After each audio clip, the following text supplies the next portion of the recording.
जल्दी चल जल्दी चल। फिर ऐसे एडियाबैटिक के लिए W बराबर डेल्टा ई मतलब N C V delta T. फिर आइसोकोरिक के लिए वर्क डन जीरो होता है। रिजिड वेसल फ्री एक्सपांशन सबके लिए क्या होता है, और रिएक्शन के लिए minus delta N G into R T. दो क्वेश्चन करवा दिए थे, लिखो अगला question. 10 mole of an ideal gas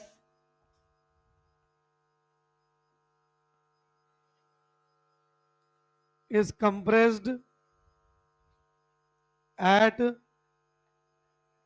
27 degrees Celsius such that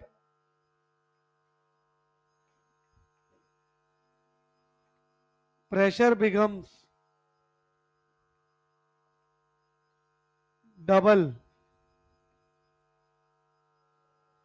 if initial volume is 16 liters, then find the maximum work done.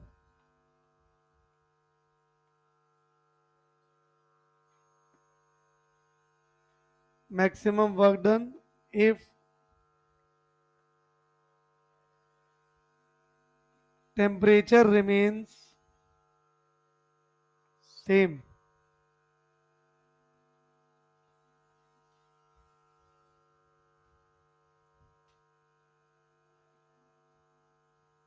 Again वही की वर्ड्स देखो।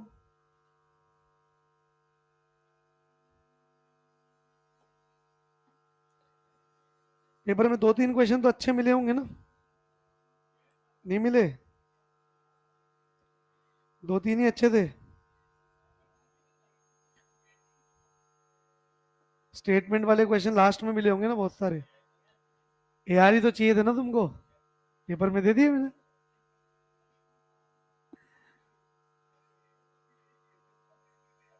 हाँ मैंने भी शायद 5 7 10 एआर तो डाल दिए लास्ट में।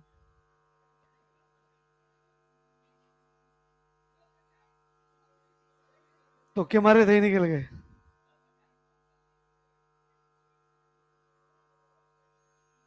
कौन सा वाला क्वेश्चन नंबर बताओ।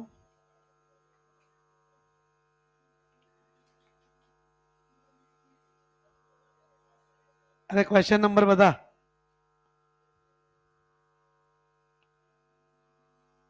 क्वेश्चन याद नहीं रह पाते क्योंकि तीन तीन पेपर होते हैं एक साथ।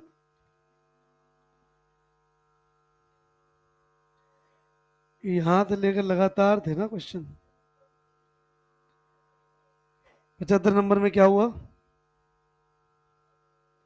इसमें तो पूछ रहा है कौन सा मैकेनिज्म सही है according to the reaction. Hydrogen कहाँ से है? ये सवाल पेपर मुझे सही दिया है ना, MP प्लस का ही तो है ये। 75 नंबर में हाइड्रोजन आयोडीन कहाँ है?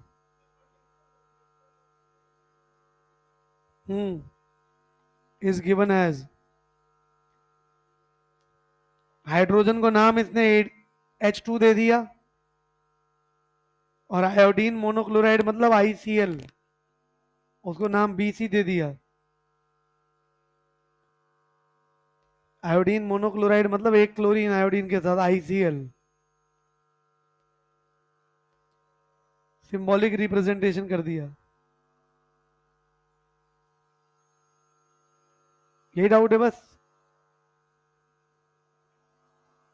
85। 85 वाला तो कॉपी में लिखवाया है ना।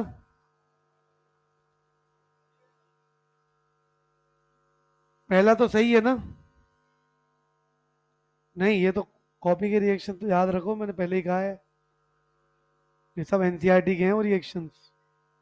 ओजोन वाला रिएक्शन तो करवाया भी था ना, रिवाइज भी करवाया था 3 4 बार, जिसमें O2 का पावर -1 आता है।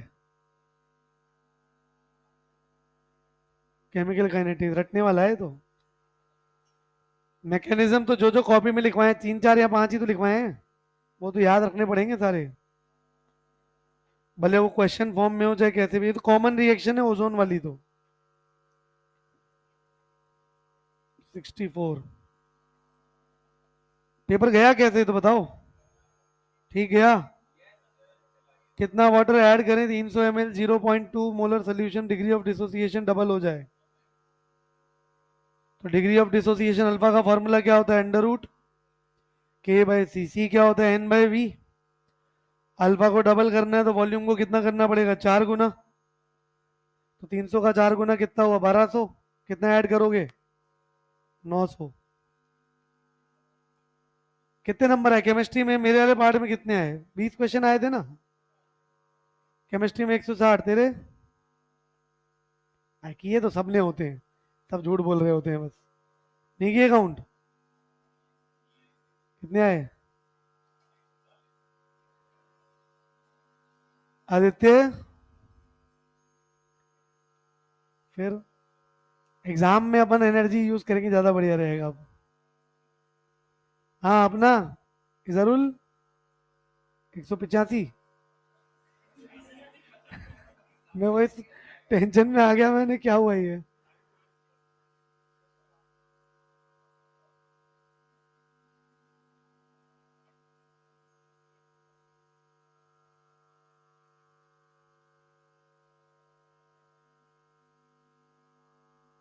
टोपी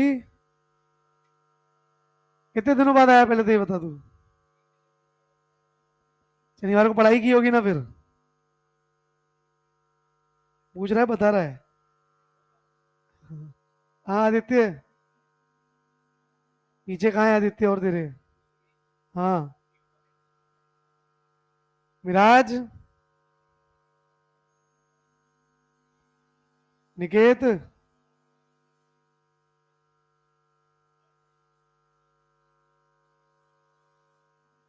देवेंद्र जी। देख रहा हूँ, लिख लेता हूँ, जो मन में आएगा वो बोल दूंगा। फिर 185 तो नहीं बन जाएगा। हाँ युवराज बहादुर।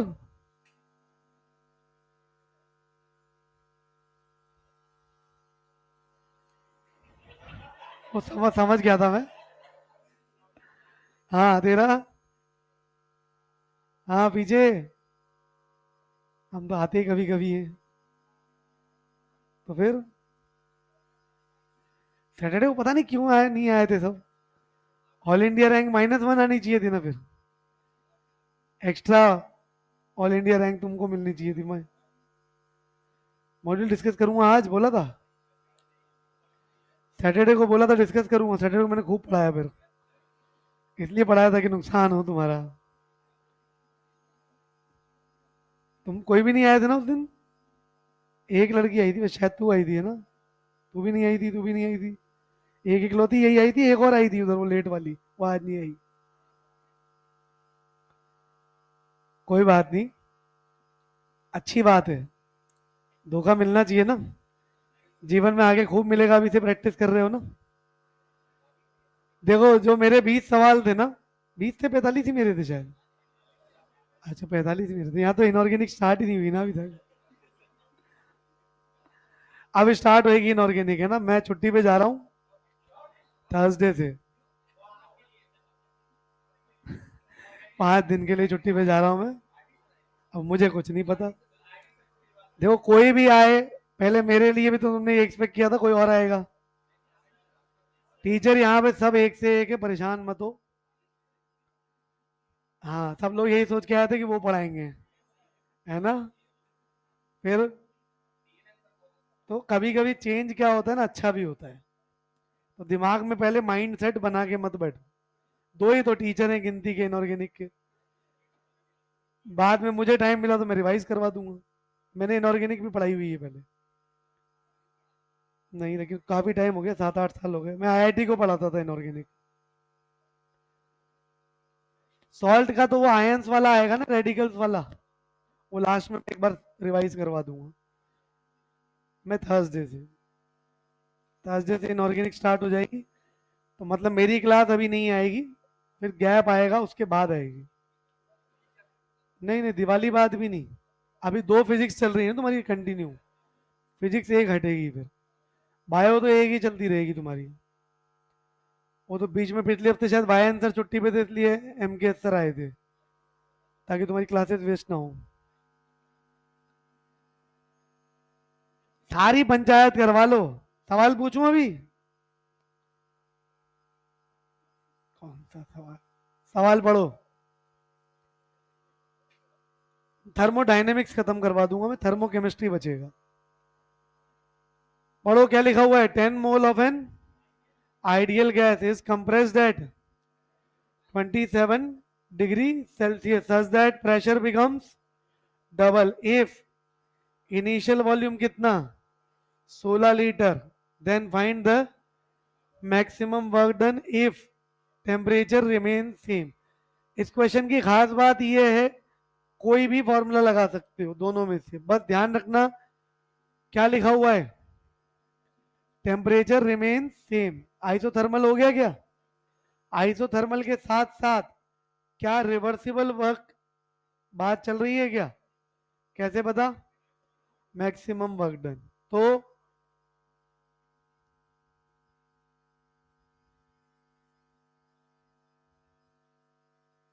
अभी थोड़ी देर पहले एक लाइन बोली थी समझाने के लिए, एनर्जी का वेस्टेज एग्जाम में करो ज्यादा बढ़िया है। अब आंसर चेक करने की नौबत क्या आई, मैं नहीं कर रहा हूँ सॉल्व यहाँ पे, मेरे से ज्यादा सही करेगा वो, मेरे से ज्यादा सही करेगा। फिर ये एनर्जी वेस्टेज है बेटा, और कुछ भी नहीं है। वर्क डन का फॉर्मूला -2.303 n r। अब आर कुछ भी नहीं बोला है तो यूनिट ऑप्शंस के अकॉर्डिंग चलेगी। अभी अपन कैलोरी में चल रहे हैं, टेम्परेचर कितना है 300, लॉग ऑफ, अब तुम्हारे ऊपर है P1 अपॉन P2 करो यहाँ, V2/V1। प्रेशर डबल हुआ है तो वॉल्यूम क्या हो गई, आधी। तो V2 का वैल्यू V1 से क्या हो गया, आधा, तो लॉग क्या आएगा, ये हाफ। करो सिंप्लीफाई।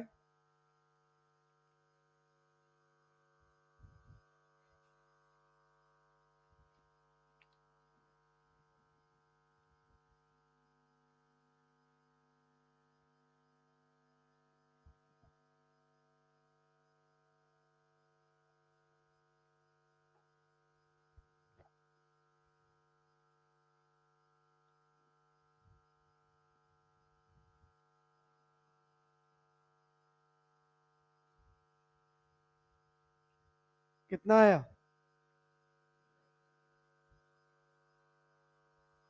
देखो 2030 पॉइंट सारा चला गया, तो यह 2303 माइनस का इंटू 3 आया। ये है log 1 माइनस log 2, मतलब -0.30। वर्क डन आना भी पॉजिटिव चाहिए, क्योंकि प्रेशर क्या कर दिया, डबल। डबल करने का मतलब कंप्रेशन हुआ है क्या? कंप्रेशन वर्क कैसा होता है, पॉजिटिव। प्रेशर डबल तो वॉल्यूम क्या हो गई, आधी। कितना आया? 4.14 किलो कैलोरी। हाँ, नियर बाय एक ही बात है बेटा। क्वेश्चन समझ में आया? लिखो अगला question. A solid plus 2B gaseous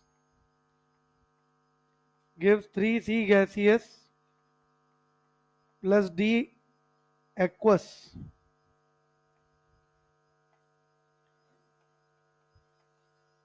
Find the work done at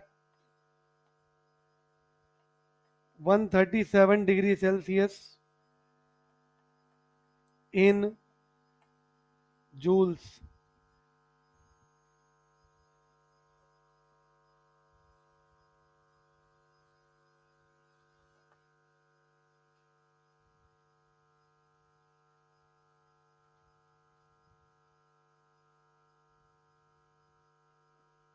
work done in reaction लिखवाया था ना, -ΔNg इंटू RT।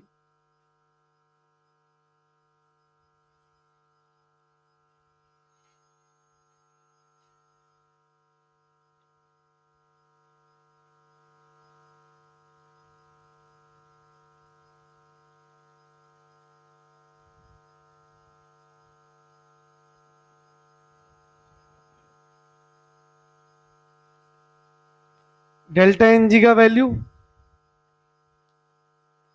+1 या -1?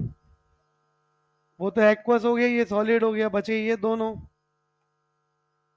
तो +1, आर का वैल्यू 25/3, टी का वैल्यू कितना, 300 की 310? 410। कितना आया?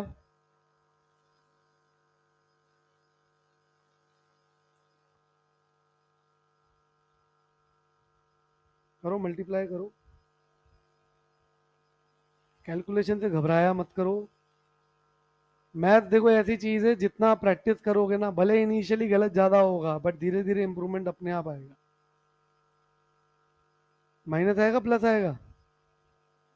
माइनस आएगा, डेल्टा एन जी प्लस है इसलिए माइनस आएगा। कितना आएगा? जूल में पूछा है, ध्यान रखना। कितना? जूल में पूछा है। 32923 जूल। ये हैबिट बना के रखो, यूनिट चेक करनी है। कई बार इतना बड़ा नंबर देख के जल्दीबाजी में मन करेगा किलो जूल में बदल दें, पर नहीं बदलना है।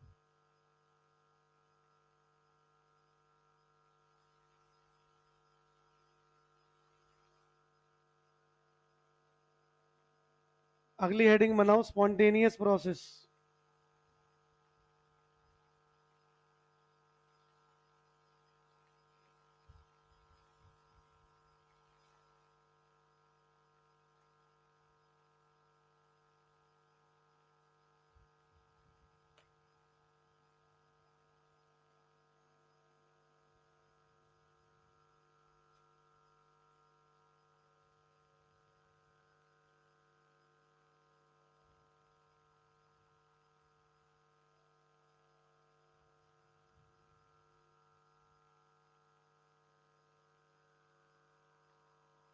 इसमें लिखो first point,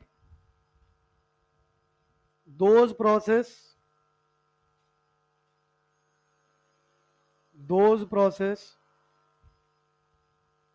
which have a natural tendency which have a natural tendency to occur on its own on its own or through proper initiation or through proper initiation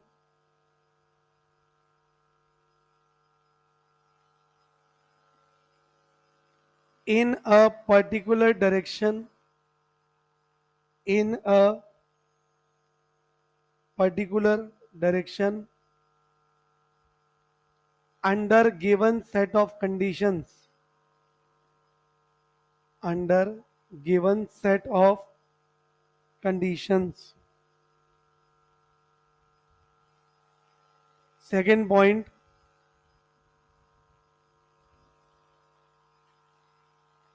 all natural processes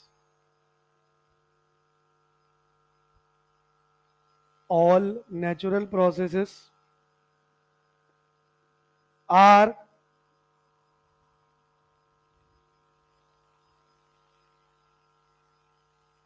spontaneous and irreversible are spontaneous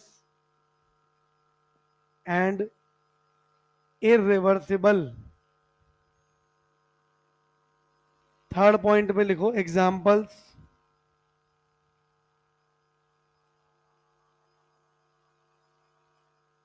of spontaneous process, एक सब heading type से है। Examples of spontaneous process that need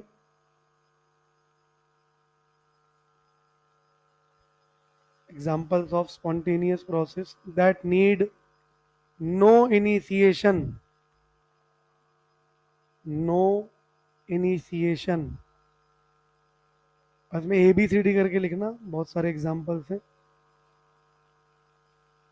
पहला example, flow of water,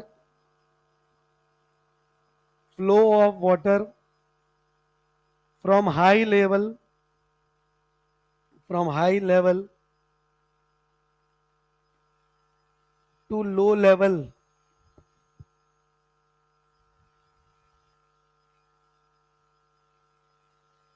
Second, flow of heat, flow of heat from high temperature to low temperature, flow of heat from high temperature to low temperature. तीसरा, flow of charge from high potential, flow of charge from high potential to low potential.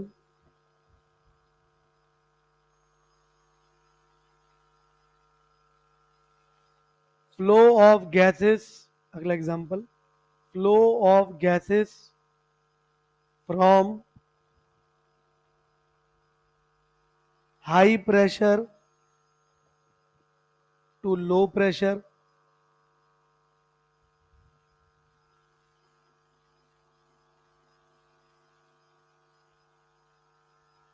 अगला example, melting of ice, melting of ice at room temperature, bracket में लिख लो 25 degree Celsius, melting of ice at room temperature. अगला example, evaporation of water,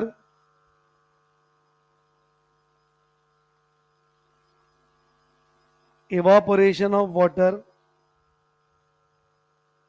at room temperature.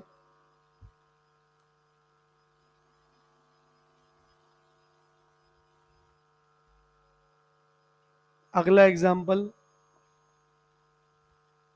intermixing of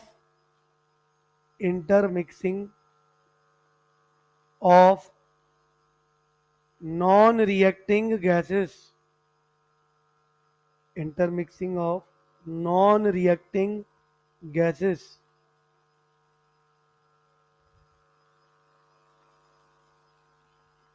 अगला example,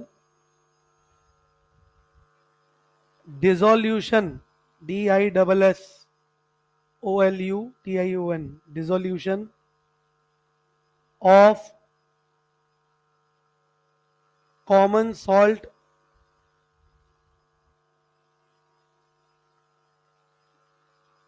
in water.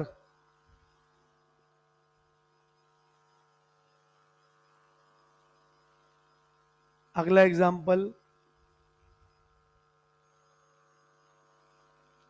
formation of AgCl precipitate, formation of AgCl precipitate when Ag plus and Cl minus ions are present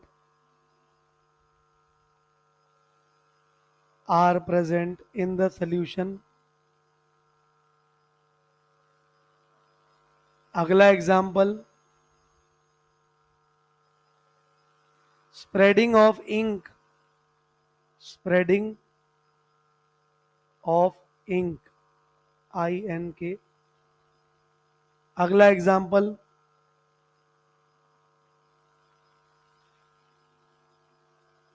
काफी में सब etcetera कर दो, बाकी question में भी देखेंगे थी। फिर अगला पॉइंट, चौथा point, examples of spontaneous process, examples of spontaneous process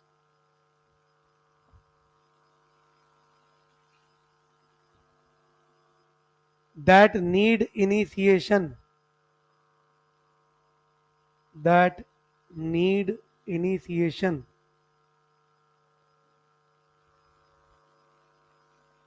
Number one, burning of candle, burning of candle. Second, lightning, lightning, lightning, lightning of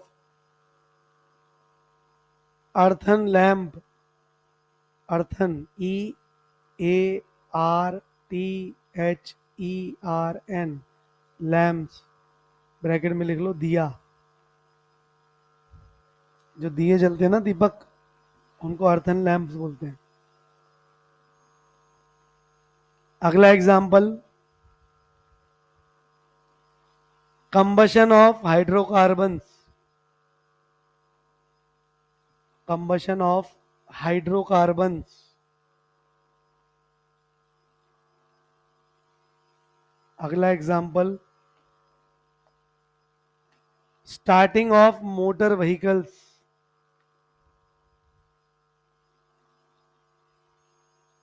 starting of motor vehicles,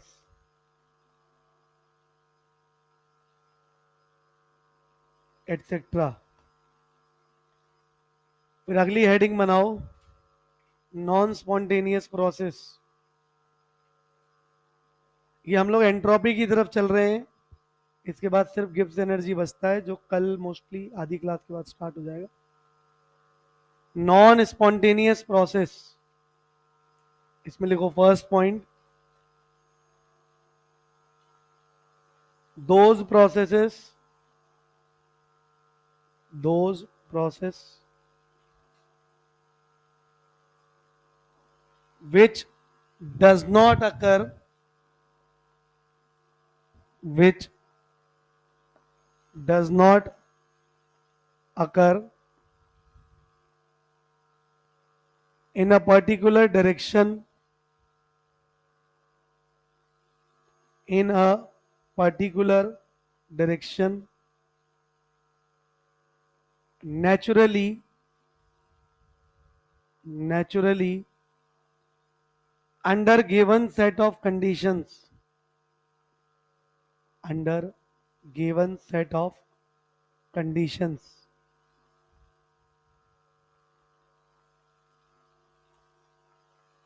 Second point, they may be made to occur, they may be made to occur in that particular direction, in that particular direction, by using some, by using some external pressure, by using some external pressure. Example, filling of, filling of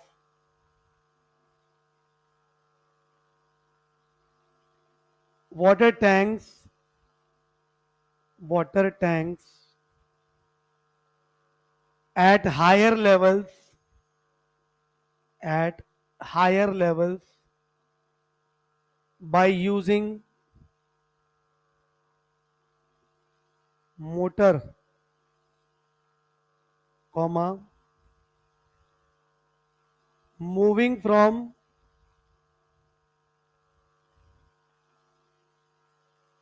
moving from low floor level, low floor level to high floor level, to high floor level, using stairs, or elevator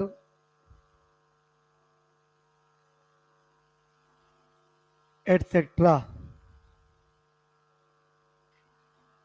अब तीसरी heading बनाओ, पहली थी spontaneous, दूसरी non spontaneous, तीसरी heading बनाओ criteria, criteria for a process to be spontaneous, criteria for a process to be spontaneous.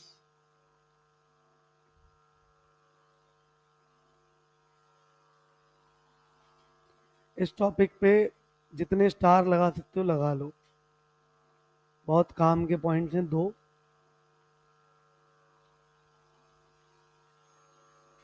Star mark कर लो इस टॉपिक को, स्पेशली यही वाला टॉपिक है ना। लिखो फर्स्ट पॉइंट, सब अभी समझाऊंगा, पहले लिखने का पार्ट कंप्लीट कर लो एक साथ। Tendency to attain, tendency to attain minimum energy,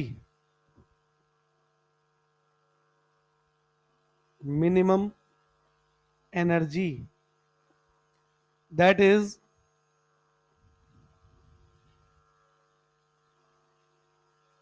delta H equal to negative. Second, tendency to attain, tendency to attain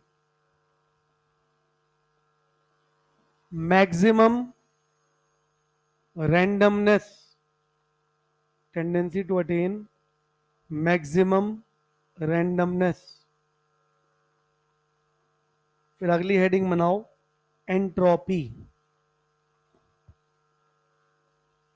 entropy bracket में लिखो कैपिटल एस, ये इसका सिंबल है। First point,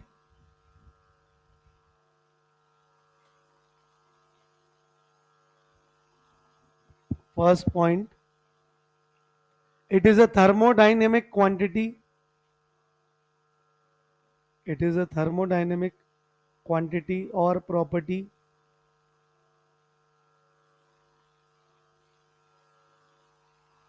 which is used to measure, which is used to measure the degree of, the degree of randomness,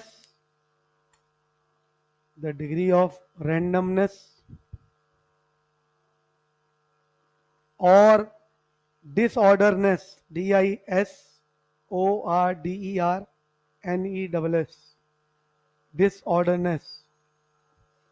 इसी point में नीचे इसको लिख लेना, entropy is proportional to randomness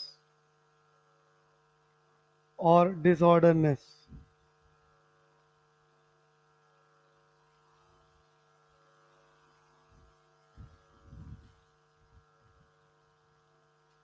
Second point,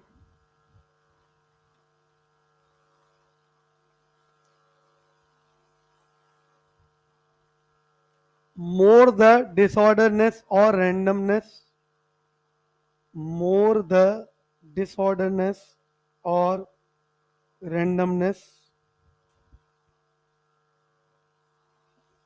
comma, more will be the entropy, more will be the entropy।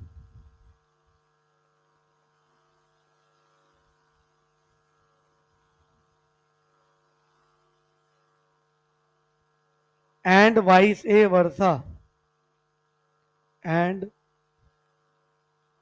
vice versa।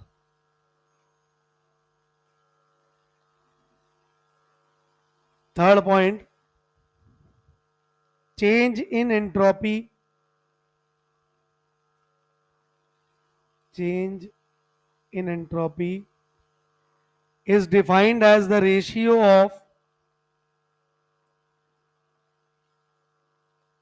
Ratio of heat absorbed by the system,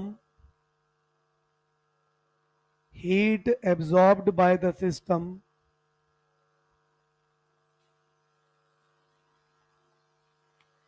in a reversible isothermal manner, heat absorbed by the system in a reversible isothermal manner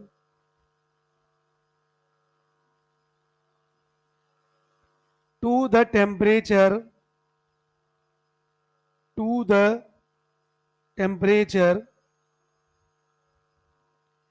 at which this heat is absorbed, at which this heat is absorbed. इसी के नीचे एक पहला formula लिख देना, delta S बराबर Q reversible upon T. ये है फर्स्ट फॉर्मूला। टोटल 5 फॉर्मूले हैं इसमें। इसी से हीट भी एन बन के आ गई अपने पास, सॉरी यूनिट। तो इसकी यूनिट क्या बनेगी? इसकी यूनिट बनेगी एसआई यूनिट तो जूल पर केल्विन, एक और है कैलोरी पर केल्विन।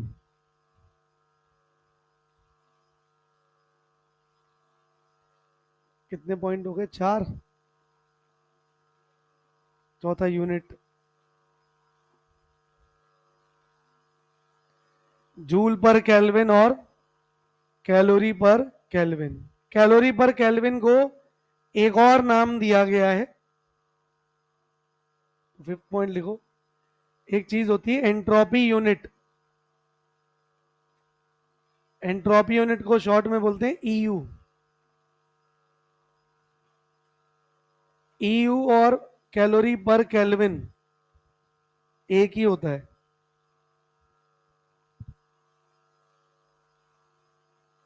फिर अगेन अगला फॉर्मूला, डेल्टा एस जनरल निकालना हो तो S final minus S initial. किसी भी रिएक्शन में निकालना हो डेल्टा एस तो sigma entropy of products minus sigma entropy of reactants. ये है दूसरा फॉर्मूला रिएक्शन के लिए।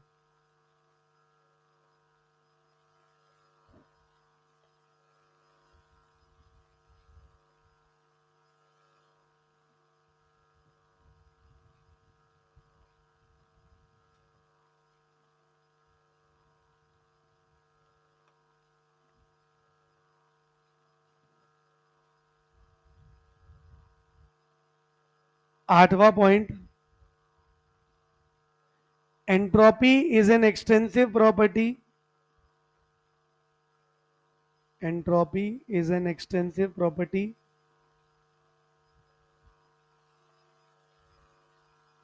and a state function and a state function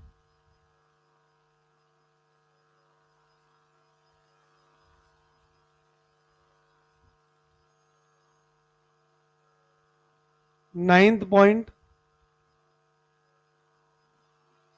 for a process, किसी भी प्रोसेस के लिए डेल्टा एस का फॉर्मूला एक छोटा सा फॉर्मूला है।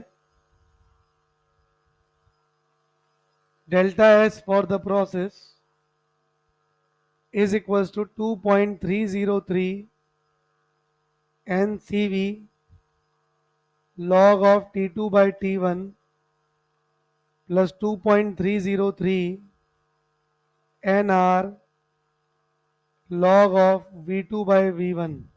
बहुत नन्ना मुन्ना फॉर्मूला है, लिख लो। यहां वॉल्यूम है इसलिए CV है, इसी में CP वाला भी अगर प्रेशर आ जाए तो, और delta S for the process is equals to 2.303 NCP log of T2 by T1 plus 2.303 NR log of P1 by P2। यह है दूसरा फॉर्मूला। अंतर सिर्फ इतना है, CV की जगह CP आ जाएगा, V2 बाय V1 की जगह P1 by P2। CP CV याद है क्या? CV होता है molar heat capacity at constant volume. Molar heat capacity at constant volume.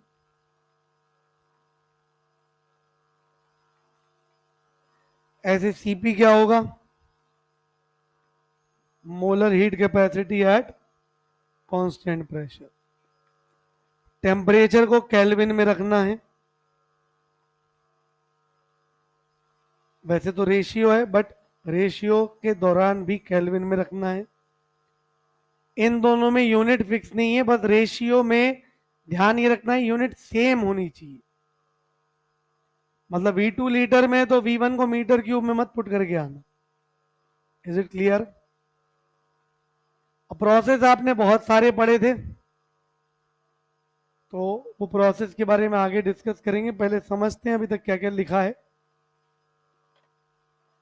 Pen नीचे रख दो, कॉपी बंद कर दो, यहां तक टीप लो पहले।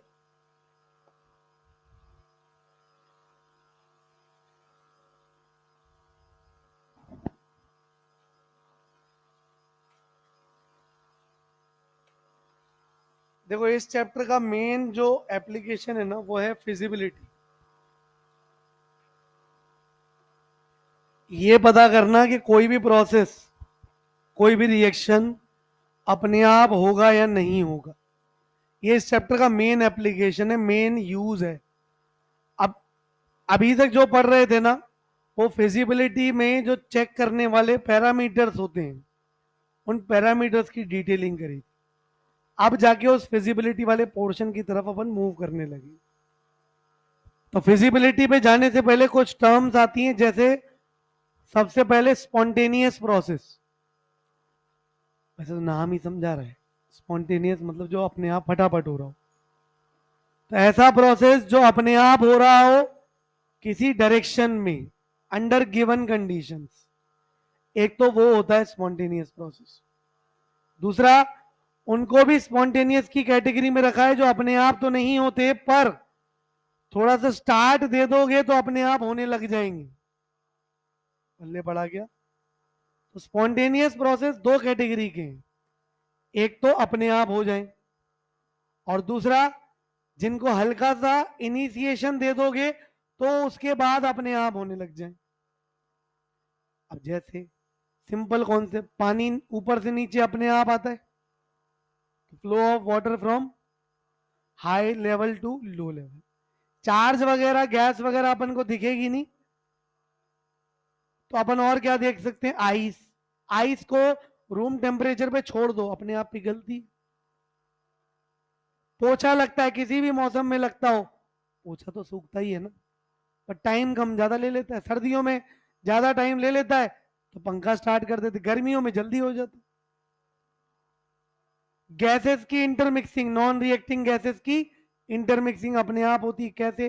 परफ्यूम छिड़का, स्मेल तो अपने आप फैल जाती है।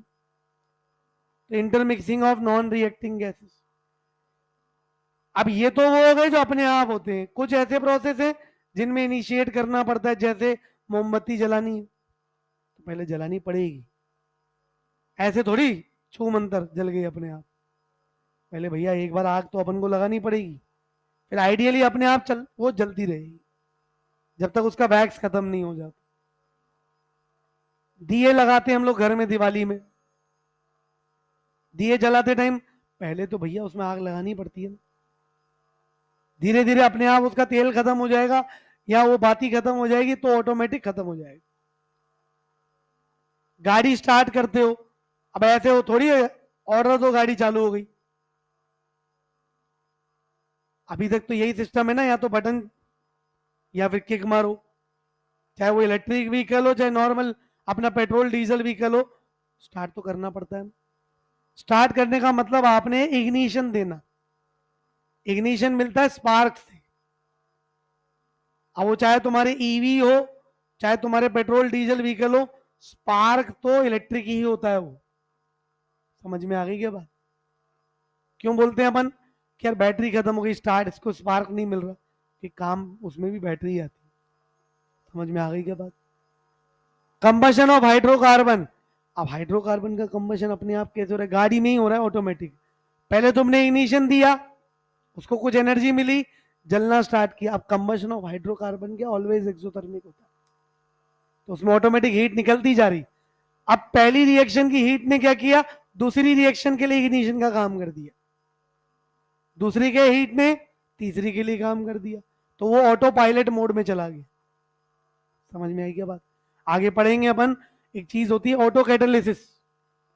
क्या होता है ऑटो कैटालिसिस? मतलब पिछली रिएक्शन के किसी पार्ट ने अगली रिएक्शन के लिए कैटलिस्ट का काम कर दिया। अब ये एक्चुअल में तो ऑटो कैटालिसिस नहीं, ये तो क्या चालू ही वही कर रहा है। कैटलिस्ट कभी भी चालू नहीं करता रिएक्शन को। पल्ले पड़ा क्या? ये वो प्रोसेस है जो कि अपने आप तो नहीं हो रहे, थोड़ा सा इग्निशन इनिशिएशन देना पड़ा, फिर अपने आप होने लग गए। फिर होते हैं कुछ ऐसे प्रोसेस जो अपने आप नहीं होते, धक्का मारना पड़ता है कंटिन्यूस। जैसे पानी चढ़ाना नीचे से ऊपर टंकी में, तो ऐसा तो नहीं है ना कि बटन चालू करके बंद कर दो हाथों हाथ और पानी चढ़ गया, लगातार चालू रखना पड़ता है जब तक टंकी नहीं भर जाए। पल्ले पड़ा क्या? तो ये वो प्रोसेस है जैसे नीचे वाले लेवल से ऊपर वाले लेवल पे जाना है, अपने आप तो नहीं जा सकते, या तो सीढ़ियों का प्रयोग करना पड़ेगा। सीढ़ियों का प्रयोग मतलब तुमने अपनी एनर्जी यूज करी, या फिर एलिवेटर लिफ्ट का प्रयोग करना पड़ा। और क्या प्रोसेस केमिस्ट्री के according? Melting of ice eight -10 degree Celsius. अब हमने तो बचपन से सुना है आइस की मेल्टिंग तो 0 पे स्टार्ट होती है ना, तो अपने आप तो नहीं होगी -10 पे, हमें करनी पड़ेगी। हमें करनी पड़ेगी मतलब हीट देनी पड़ेगी। पल्ले पड़ा क्या? तो मुद्दे की बात, ऐसे प्रोसेस जो किसी पर्टिकुलर डायरेक्शन में नेचुरल टेंडेंसी नहीं रखते अपने आप जाने की, अंडर गिवन कंडीशन। क्यों बोल रहा हूं बार बार गिवन कंडीशन?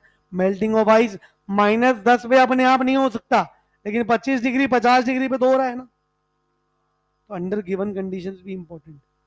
समझ में आई क्या? अब कुछ कॉमन एग्जांपल्स जो एनसीईआरटी के हैं वो पता होने चाहिए। बचपन से सुना है AgCl का व्हाइट प्रेसिपिटेट बनता है क्या? तो जब जब Ag प्लस और Cl माइनस प्रेजेंट होगा ना, पीपीटी अपने आप बनेगा। इंक को पानी में डालते हो फैल जाती है कि नहीं अपने आप? स्प्रेडिंग ऑफ इंक अपने आप होता है। पल्ले पड़ा क्या? नमक को पानी में घोला, अपने आप गायब होने लगता है इनिशियली। पल्ले पड़ा क्या?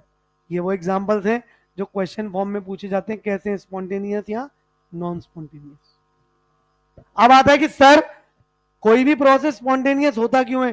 तो पहले के जमाने में एक ही बात मानी जाती थी कि भैया एनर्जी ज्यादा तो स्टेबिलिटी कम। क्या बोला मैंने? तो पहले के जमाने के अकॉर्डिंग चले तो जिसकी एनर्जी कम उसकी स्टेबिलिटी ज्यादा। तो मतलब दुनिया का हर प्रोसेस जो अपनी एनर्जी कम कर रहा है तो वो स्टेबल हो रहा है। स्टेबल हो रहा है तो अपने आप होगा फिर, क्योंकि दुनिया की हर चीज चाहती क्या है? स्टेबल होना। बोलो, इसको तकिया बोलते हैं। आ रही है ना नींद? थ्योरी पार्ट है, मुझे पता बोर मारता है, बट लिंक करो। पुराना कॉन्सेप्ट एनर्जी का चलता है, दुनिया की हर चीज स्टेबल होना चाहती है मतलब कम एनर्जी करना चाहती है। तो पुराने कॉन्सेप्ट के अकॉर्डिंग तो दुनिया का हर वो प्रोसेस जिसकी एनर्जी कम हो रही है मतलब वो स्टेबल हो रहा है, मतलब अपने आप होगा। इसका मतलब दुनिया का हर वो प्रोसेस जिसमें एनर्जी बढ़ रही है वो तो कभी अपने आप नहीं होना चाहिए, पर हो तो रहा है। Melting of ice, evaporation of water, इसमें क्या होता है? एनर्जी तो लगती है। आइस अपने आप मेल्ट हो सकती है क्या? एनर्जी सराउंडिंग से ले रहा है तभी जाके तो मेल्ट हो रहा है ना। तो पुराने कॉन्सेप्ट के अकॉर्डिंग तो हर एक्सोथर्मिक प्रोसेस, एक्सो क्यों? जिसने एनर्जी रिलीज करी तो खुद की एनर्जी क्या हो गई? कम। वो स्पॉन्टेनियस होना चाहिए, और दुनिया का हर एंडोथर्मिक प्रोसेस नॉन स्पॉन्टेनियस होना चाहिए, ऐसा माना गया। लेकिन बाद में ये चीजें गलत प्रूव हुई, पता चला स्पॉन्टेनियस होने का एक ही क्राइटेरिया नहीं है। हर वो प्रोसेस जो एंडोथर्मिक है ना, वो भी स्पॉन्टेनियस हो रहा था, बट विद अ कंडीशन, जिसकी रैंडमनेस बढ़ रही थी। जैसे मेल्टिंग ऑफ आइस, सॉलिड से कहां गया, लिक्विड। रैंडम मोशन किसके पार्टिकल का ज्यादा होता है, लिक्विड का। इवापोरेशन ऑफ वाटर, लिक्विड से कहां गया, गैस में। रैंडम मोशन ज्यादा कौन से पार्टिकल्स का, गैस पार्टिकल्स का। तो क्या पाया गया कि स्पॉन्टेनियस होने के लिए, स्पॉन्टेनिटी होने के लिए क्राइटेरिया सिर्फ एक ही नहीं है, दो क्राइटेरिया। पहला, tendency to attain minimum energy, मतलब डेल्टा एच क्या होना चाहिए, नेगेटिव। या फिर अगर डेल्टा एच नेगेटिव नहीं है तो tendency to attain maximum randomness, tendency to attain maximum randomness.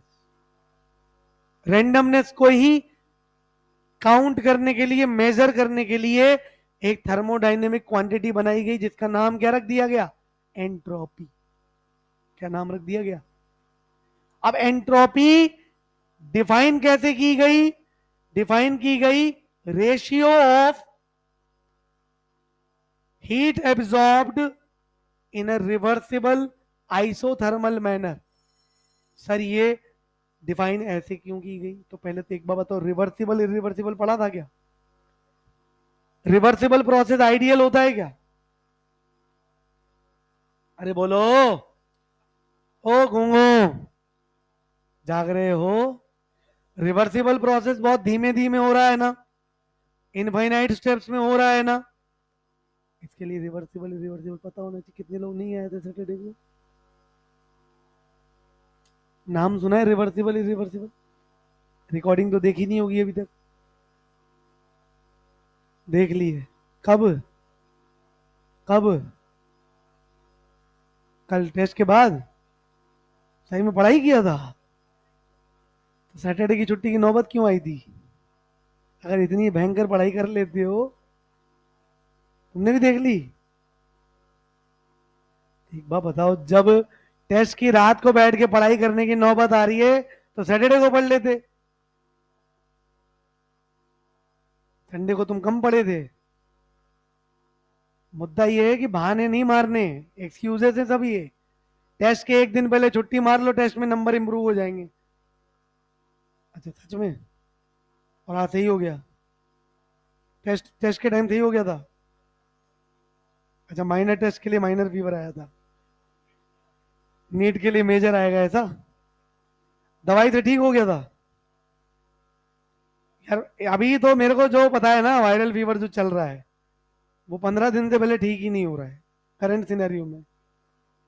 3 दिन में हो गया, अच्छा 3 दिन तो छुट्टी आ ही गई ना बीच में, फ्राइडे भी ऑफ पे था। चलो कोई बात नहीं, मुद्दे की बात यह है कि टेस्ट के पहले छुट्टी मारने में तुम्हारा ही नुकसान है। तुम टेस्ट के लिए पढ़ रहे हो, तो वो जो उस दिन पढ़ाया जा रहा है वो नीट में नहीं है क्या। अब तुम्हें लग रहा है कि ऑनलाइन से पढ़ना आता है, तो फिर तो भैया बढ़िया है, परमानेंट ऑनलाइन ही कर लो ना उसको। 60,000 की जरूरत क्या थी देने की, 50,000 देने की जरूरत क्या थी, 5,000 में मिल रहा था तो। और डिस्काउंट कोड लगा लो किसी का, रेफरल कोड तो और कम है ना। टेलीग्राम जिंदाबाद है, फ्री में मिल रहा है सब कुछ। कह रही हाँ सर। इस बैच के लेक्चर मिलते हैं क्या, कहाँ पे, किसके पास है लिंक उसका, मेरे को भेजना, मैं तो देखूं कैसी क्वालिटी आ रही है उसमें। इसी से निकल जा रहे होंगे ना। तुम तो नहीं बना रहे हो मिलीनियर बॉय। चलो मुद्दे की बात, मेरा नहीं कंपनी का, मैं हर साल अलग पढ़ाता हूँ भाई, मैं हर बैच में अलग पढ़ाता हूँ। मैं एक भी क्वेश्चन याद करके नहीं आता कभी भी, मुझे ये पता है ये वैरायटी करवानी क्लास में। और ये रियलिटी, 11 साल हो गए पढ़ाते हुए, मैं कभी नोट्स लेके आता ही नहीं हूँ क्लास में। दिमाग में है यार कि तुमको, मुझे ये पता है कि तुम्हारे टेस्ट का, नीट का सिलेबस ये है, मुझे तुम्हें वो वैरायटी करानी है। मैं उस टाइम ये नहीं सोचता कि कैलकुलेशन टफ हो गई बच्चे की तो बच्चा मुझे गाली देगा, देता रहे भाई, उल्टा फायदा है उसका तो, कैलकुलेशन टफ होना सीखेगा फिर वो। तुम चाहते हो आंसर हमेशा +2 ही आए, 2.15 नहीं आए। मजा तब है जब 2.15 निकालना सीख गए। क्योंकि यहाँ क्या है, अच्छा एक खुशखबरी है तुम्हारे लिए, मैं बताना भूल गया, सुनोगे? सेंटर ने कल एक कमेटी फॉर्म करी है नीट और जेई मेंस के टफनेस लेवल को रिव्यू करने के लिए। तो जहां तक चांसेस है इस साल फिर पेपर आसान होने वाला है।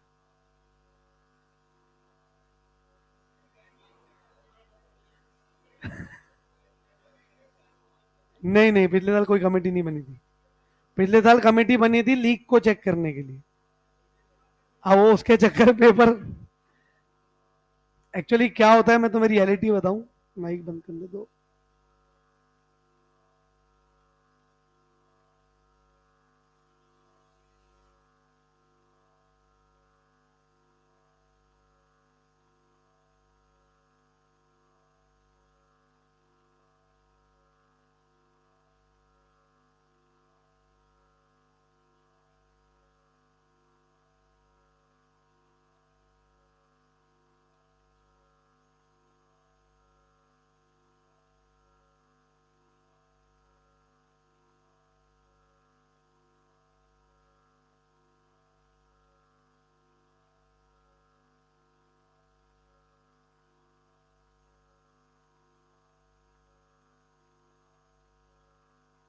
मुद्दा ये है कि ये राजनीति है।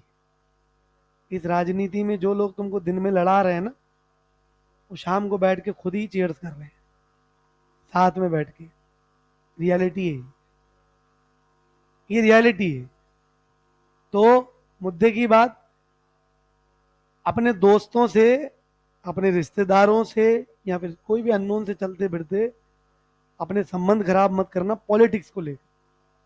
आगे होगा, जैसे जैसे तुम एज वाइज बढ़ते जाओगे ना, तो तुम्हारा जो सर्कल है, सर्कल के जो डिस्कशंस होते हैं ना, वो धीरे धीरे चेंज होते जाते हैं। तो वहां एक अगर तुम लिमिट लगा दोगे ना कि यार नो पॉलिटिकल डिस्कशन, तो ऑटोमेटिक अगला बंदा कभी डिस्कशन तुमसे करेगा ही। और करने भी है ना, हेल्दी डिस्कशन करो, मना नहीं। उसमें ये कंडीशन रख दो कि भैया डिस्कशन के दौरान कोई गर्मा गर्मी नहीं होनी चाहिए। नहीं, हमने देखा है भाई, बैठे थे मस्ती से, वो उठ के मुक्का मार दिया। हाँ रियलिटी है, बस बिना बात की। हाँ हाँ रियलिटी है ये। मुद्दा ये है, पॉलिटिक्स इंडिया की नहीं, ये पूरे वर्ल्ड में है। तुम्हें क्या लगता है वो ट्रम्प काम का है? वो ट्रम्प बाबा कुछ भी करे जा रहा है। वो क्यों इतने सैंक्शन लगा रहा है? क्योंकि वो खुद बिजनेसमैन है, उसके सैंक्शन लगते उसकी कंपनी को फायदा हो रहा है वहां पे। वो तो पहुंच गया, सत्ता में पहुंच गया। तुम्हें क्या लगता है वो गोली खाई थी उसने कान के बगल में से जो निकली थी, वो कोई दुश्मन मारा था उसको? हाँ खुद ने करवाया था उसने। यहीं से कैसे निकली? अरे एक ही क्यों चली? जिसके यहाँ बंदूक है, दुश्मन है, वो एक ही चलाएगा। चलो मुद्दे की बात, स्पॉन्टेनिटी का क्राइटेरिया। हाँ मुद्दे की बात इधर ध्यान दो। रिवर्सिबल, अरे खुशखबरी दे तो दिया, पेपर का लेवल हो सकता है फिर गिर जाए, हो सकता है। अब कट ऑफ हो सकता है 654 से वापस 720 पे चला जाए, पेपर का लेवल इतना गिर जाए, चांसेस कम है। एक्चुअली क्या है, हाँ मिनिस्ट्री ने कमेटी बनाई है, एजुकेशन बोर्ड ने। मुद्दे की बात समझो, इसका कारण, इसका मतलब ये नहीं होता कि पेपर बिल्कुल ही वैसा आ जाएगा। एक्चुअल में जो भी है ना, डिफरेंस आ सकता है, जरूरी नहीं आएगा। मतलब तुम्हें फिर सस्पेंस में ही रहना है। 3 साल हो गए ना, सस्पेंस में ही हो ना, कुछ भी चल रहा है।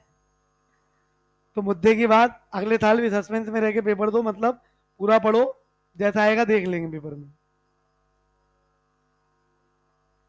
मतलब मेरी तरफ से रेस्ट एश्योर्ड रहो, मैं पेपर दोनों टाइप के प्रिपेयर करवाऊंगा। मतलब हो सकता है तुम्हारा पेपर एकदम ऐसा आ जाए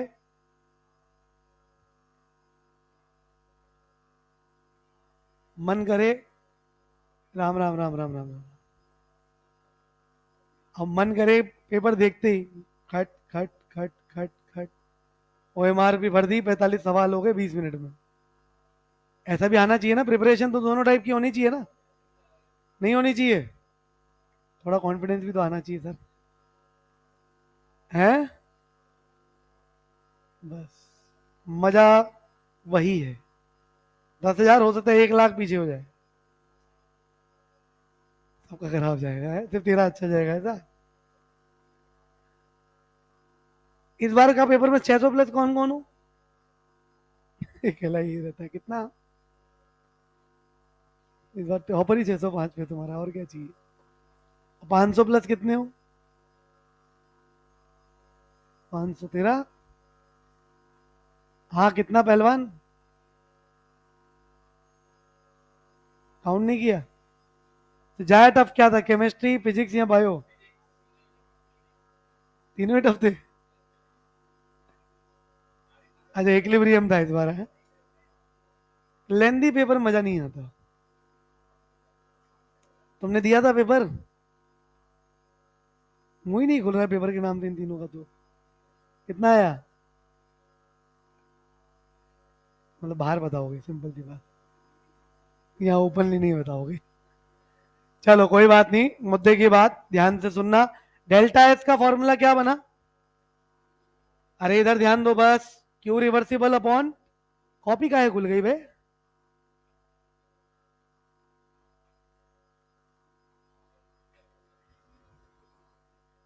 बात यहां चल रही है, मिर्ची उसको लग रही है ना? और बीच में आशीष क्या कर रहा है, कबाब में हड्डी बन गई। चलो मुद्दे की बात। डेल्टा एस को डिफाइन किया गया, heat absorbed in a reversible isothermal manner upon, isothermal है तो टेम्परेचर कांस्टेंट होगा। अब मुद्दे की बात, आगे डाउट आए कभी सर ऐसा क्यों डिफाइन किया, तो रिवर्सिबल प्रोसेस मतलब स्लो प्रोसेस, आइडियल प्रोसेस, जिसमें जितना हीट का एब्जॉर्प्शन हो रहा है लॉसेस ऑलमोस्ट जीरो, लॉस नहीं हो रहा। हीट एब्जॉर्ब होगा तो अंदर वाले पार्टिकल्स को क्या मिलेगी? एनर्जी। एनर्जी मिलेगी तो उस एनर्जी के दो प्रयोग हो सकते हैं, या तो वो बन जाए उसकी काइनेटिक एनर्जी। क्या बन जाए उसकी? काइनेटिक एनर्जी से उसका रैंडम मोशन कंटिन्यूअसली स्टार्ट हो जाए, लेकिन जब रैंडम मोशन होगा तो कोलिजन भी होगा, कोलिजन होगा तो एनर्जी लूज भी होने लग जाएगी, तो वो एनर्जी सिस्टम की एनर्जी बन जाएगी। सिस्टम की एनर्जी बनी तो सिस्टम का टेम्परेचर बदल जाएगा, तो जो हीट एब्जॉर्ब की थी वो टेम्परेचर बदलने में लॉस हो गई, लेकिन हमने प्रोसेस कैसा लिया? रिवर्सिबल। साथ में आइसोथर्मल भी ले लिया कि भैया जितनी हीट सप्लाई कर रहा हूं अंदर, वो पूरी की पूरी हीट सिर्फ और सिर्फ रेंडमनेस को बदलने में काम आनी चाहिए। किसको बदलने में? ना तो कोई लॉस होना चाहिए बाउंड्री पे, ना ही अंदर का तापमान में कोई परिवर्तन आना चाहिए, क्योंकि अगर इन दोनों में से कुछ भी हुआ तो लॉस काउंट होगा। तो इसको डिफाइन किया गया है बिल्कुल आइडियल वे में। कौन से वे में? आइडियल वे में कैसे? Heat absorbed in a reversible isothermal manner upon, isothermal है तो कुछ टेम्परेचर फिक्स है, तो अपॉन उस टेम्परेचर की वैल्यू। आई बात समझ में? ये तो डेफिनेशन है, इट डज नॉट मीन कि एंट्रोपी चेंज सिर्फ और सिर्फ आइसोथर्मल के लिए निकाला जा सकता है। फिर एक जनरल प्रोसेस का फॉर्मूला बनाया गया, फॉर्मूला पढ़ो, delta S for any process. अरे बोलो, delta S for,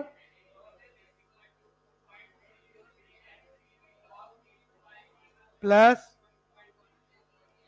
log of V2 by V1, और delta S for any process is equal to NCP log of T2 by T1 plus 2.303 NR log of V1 P1 by P2। CV कौन? Molar heat capacity. और CP कौन? Temperature kelvin में। अब आता है इसी में 2-3 पॉइंट्स और हैं। Formula clear? इसकी यूनिट क्या बनी? जूल पर और कैलोरी पर केल्विन को नाम क्या दिया? Entropy unit. Delta S general निकालना हो तो एस फाइनल माइनस, फिर डेल्टा एस फॉर रिएक्शन निकालना हो तो summation of entropy of product minus, ये है आपका दूसरा फॉर्मूला जो काम का है। किसके लिए लगाओगे? रिएक्शन के लिए। फिर आता है तीसरा फॉर्मूला ये, और चौथा फॉर्मूला ये। क्लियर है क्या? एक और फॉर्मूला इसमें, बट इस प्रोसेस में कुछ केसेस पढ़ेंगे हम लोग, तो इसी के अंडर लिखते जाओ। Case number 1 for isothermal process. Isothermal मतलब क्या? टेम्परेचर सेम है। टेम्परेचर सेम मतलब T1 बराबर T2। अब ढंग से नोटिस करो, T1 और T2 को इक्वल रख दोगे तो log 1 आ गया क्या? log 1 0। तो फॉर्मूला सिर्फ एक ही बचेगा, डेल्टा एस बराबर 2.303 N R log of V2 by V1, या फिर 2.303 N R log of P1 by P2। ये कौन से प्रोसेस के लिए? Isothermal. Case 2 for isochoric process. Choric मतलब वॉल्यूम वाला, मतलब V1 बराबर V2, मतलब P1 वाला फॉर्मूला यूज ही नहीं करना, उसमें वॉल्यूम वाली टर्म जीरो हो जाएगी। तो फॉर्मूला बनेगा डेल्टा एस बराबर 2.303 N C V log of T2 by T1। As a case 3 ये बनेगा फॉर आइसोबारिक प्रोसेस।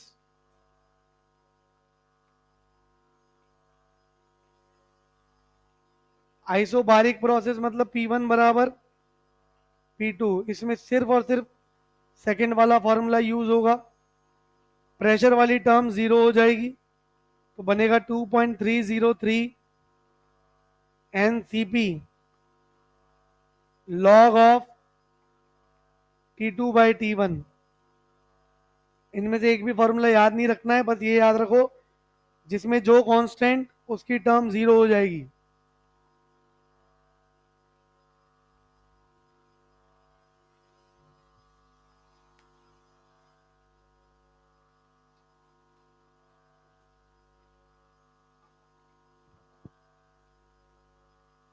ये जितने भी फॉर्मूलाज हैं इसमें बस मान लो आइसोथर्मल है तो टेम्परेचर वाली टर्म जीरो, आइसोकोरिक है तो वॉल्यूम वाली टर्म जीरो, आइसोबारिक है तो प्रेशर वाली टर्म जीरो। मतलब याद सिर्फ ये दोनों रखने, ये तो रखने ही है क्योंकि कई बार सिर्फ फॉर्मूला पूछ लेता है।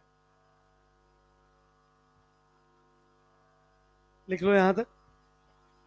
अच्छा, एडियाबैटिक क्या होता है? क्या जीरो हो जाता है? क्यू बराबर जीरो। एक बार बताओ, क्यू बराबर जीरो तो डेल्टा एस बराबर भी जीरो। तो अगला पॉइंट यही, पॉइंट नंबर 10 ही है ना? 9 तो हो चुके हैं शायद। फॉर एडियाबैटिक प्रोसेस,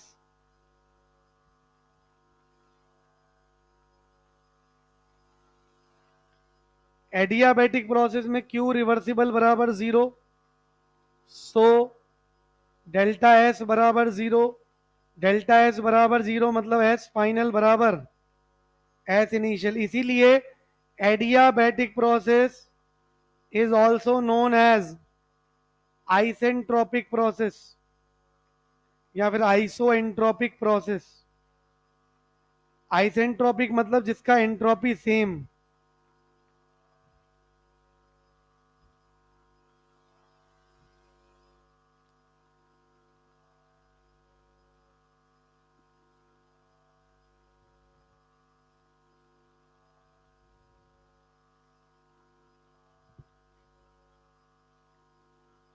फिर आता है लास्ट 11वां point, for phase transition.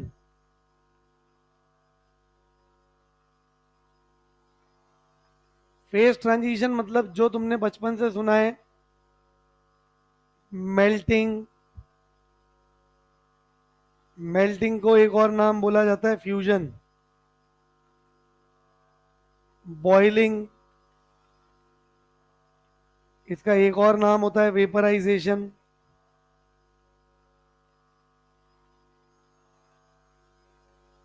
Freezing, condensation,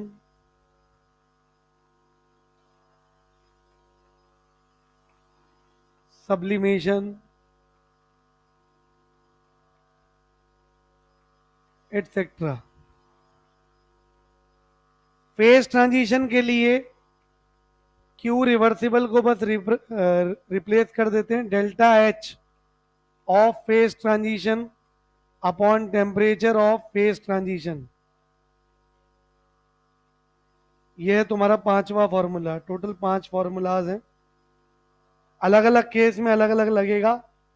जब हीट और टेम्परेचर गिवन हो तो Q reversible by T, reaction given हो तो प्रोडक्ट का एंट्रोपी माइनस रिएक्टेंट का एंट्रोपी। कोई भी प्रोसेस जनरल प्रोसेस गिवन हो तो वो छोटा मोटा फॉर्मूले दो हैं। और लास्ट में फेज ट्रांजिशन। एडियाबैटिक के लिए हमेशा याद रखना है डेल्टा एस का वैल्यू 0, मतलब एंट्रोपी क्या रहेगी, सेम। यहां तक नोट करो। टोटल कितने फॉर्मूलाज हो गए, 5। पहला फॉर्मूला डेल्टा एस बराबर क्यू रिवर्सिबल अपॉन टी। बोलो, डेल्टा एस बराबर क्यू रिवर्सिबल अपॉन टी। दूसरा फॉर्मूला डेल्टा एस बराबर सिग्मा एंट्रोपी ऑफ प्रोडक्ट्स, साथ में इसमें रिएक्शन भी बोलो, delta S for reaction is equal to sigma entropy of products minus sigma entropy of reactant. फिर जनरल प्रोसेस वाला फॉर्मूला पूरा पढ़ो। Delta S for any process is equal to 2.303 N C V log T2 by T1 plus 2.303 N R log of V2 by V1। या फिर पूरा पढ़ो, उसमें CP भी है 2.303 N C P log of T2 by T1 plus 2 point. Adiabatic process के लिए delta S बराबर, और process is also called isentropic process. और लास्ट में delta S for phase transition is equal to delta H of that phase transition upon temperature of that phase transition. Temperature मतलब जिसको अपन बोलते हैं ना freezing point, melting point, boiling point, वो वाला टेम्परेचर। लिखो क्वेश्चन नंबर 1।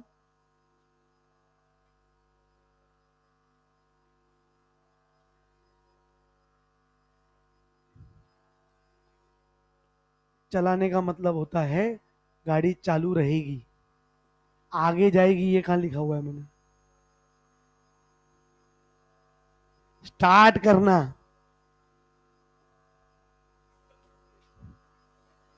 मकसद तो कैंडल और दिया जलाने का क्या था, रोशनी करना। तूने उससे फुलझड़ी जलाई और रॉकेट जला दिया, तो गाड़ी भी तो अपने आप ही चल रही है। आगे एक्सीलरेटर देगा तब जाके वो आगे खिसकेगी। फिर चालू रहने की बात चल रही है। आता है हर साल, ही कॉमन डाउट आता है हर साल, एक तो होता ही है ना यूनिक। हाँ जेन्युइन डाउट है, मना थोड़ी कर रहा हूँ। मैंने कब मना किया, मैंने बस एक लाइन नहीं जोड़ी साथ में कि हाँ वो चालू रहेगी जब तक चाबी से वापस बंद नहीं कर दूँ या पेट्रोल खत्म नहीं हो जाए, है ना। आगे जाने की बात नहीं की जाए, स्टार्ट रहने की बात की जाए। अरे जाग रहे हो क्या, चलो लिखो question number 1। Calculate the entropy change for Haber's process.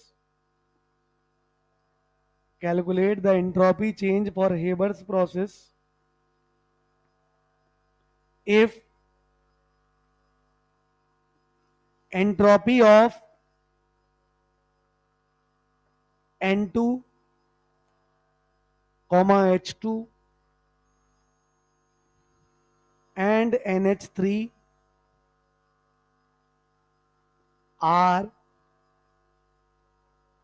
5 comma 10 and 40, sorry उल्टा लिख दिया मैंने, उल्टा लिखवा दिया, रुको। 5 को करो 50, 10 को करो 20 एंड 10 इन कैलोरी पर केल्विन रेस्पेक्टिवली। करो ट्राई।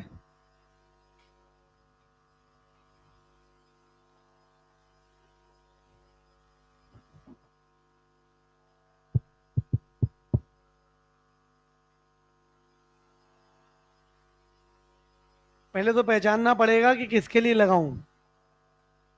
हेबर्स प्रोसेस क्या है, रिएक्शन है क्या? तो रिएक्शन के लिए क्या लगाओगे, sigma entropy of product minus entropy of reactant. अच्छा यूनिट क्या लिखिए, कैलोरी पर केल्विन, पर मोल, नीचे मोल और लिखो, पर मोल। इसमें बस यही ध्यान रखना है, पहला क्वेश्चन यही कराता हूं हर बार में, ताकि रिएक्शन में क्लैरिटी रहे कि कोफिशिएंट को भी लेना है। N2 plus 3H2 gives 2NH3।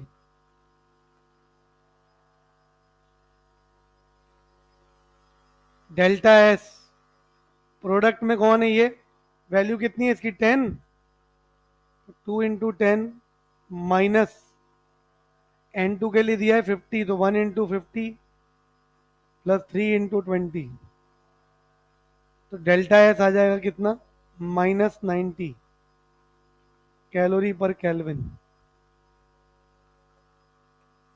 अगला question, find the entropy change for vaporisation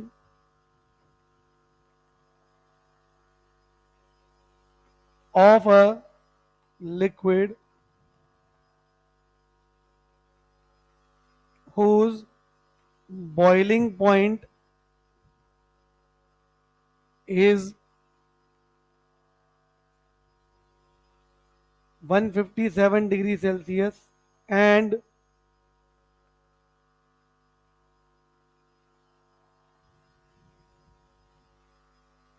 the enthalpy of vaporization is 20 kilojoule per mole।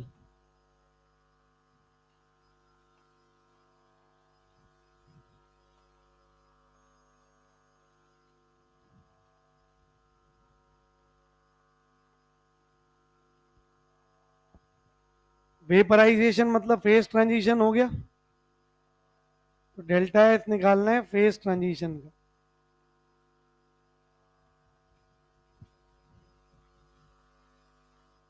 इसमें बस ध्यान ये रखना है, अभी तो फिर भी ठीक है इसमें, कि अगर एंट्रोपी ऑफ वेपराइजेशन पूछ रहा है ना, तो एंथैल्पी भी किसकी होनी चाहिए, वेपराइजेशन की। हो सकता है कंडेंसेशन की दे दे, अगर वो कंडेंसेशन की देगा तो माइनस लगाना पड़ेगा आगे। पहले हमने पढ़ा था, अगर कोई रिएक्शन फॉरवर्ड में एक्सो है तो बैकवर्ड में एंडो होगी, एंड वाइस वर्सा। तो 20 किलो जूल मतलब 20,000 जूल आ गया, अपॉन टेम्परेचर में क्या रखना पड़ेगा, केल्विन। कितना आएगा, तुम्हारा फेवरेट नंबर आ गया, लो 430 आएगा, 430। कोई नहीं, तुम 10 नंबर ही आगे निकले। कितना आया, सॉल्व करो, पॉइंट में निकालो, गधेड़े बैठ जाते हैं।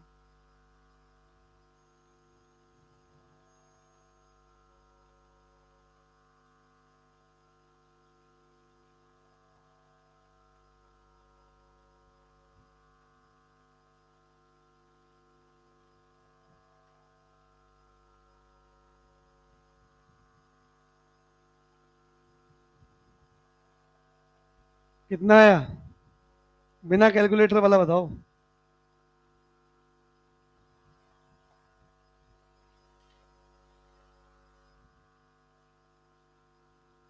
इसका तो कैलकुलेटर से आ गया, कसम से। बेटा इतनी चीज चीज पे कसम खाएगा तो अब यार, केमिस्ट्री कसम। कितना है? 46.5। इधर वाली गैंग का 46.5, उधर वाली का मैं लगभग 47। यूनिट आएगी जूल पर केल्विन। आया नहीं आया लड़कियों? ल- ये कंफ्यूज रहता है हमेशा, क्योंकि हमेशा के बीच में बैठता है ना। चलो बाकी बातें नेक्स्ट क्लास में करेंगे। एक तो है ये factors affecting entropy of a system, एक कुछ एग्जांपल्स। ये मॉड्यूल में गिवन है, ये टीप के लाना। नहीं नहीं, ये आज ही लिखे होने चाहिए। पेज नंबर मॉड्यूल निकालो।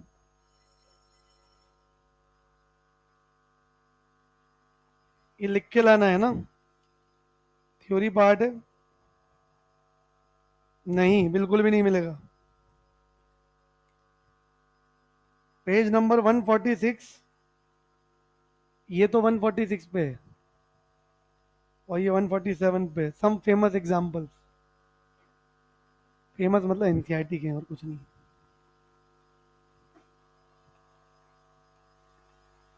ये मॉड्यूल से टीप के आना है आज। आज का होमवर्क ये। अच्छा मॉड्यूल डिस्कस करेंगे लास्ट में। लास्ट मतलब अगले हफ्ते आके वापस, अगर मैं वापस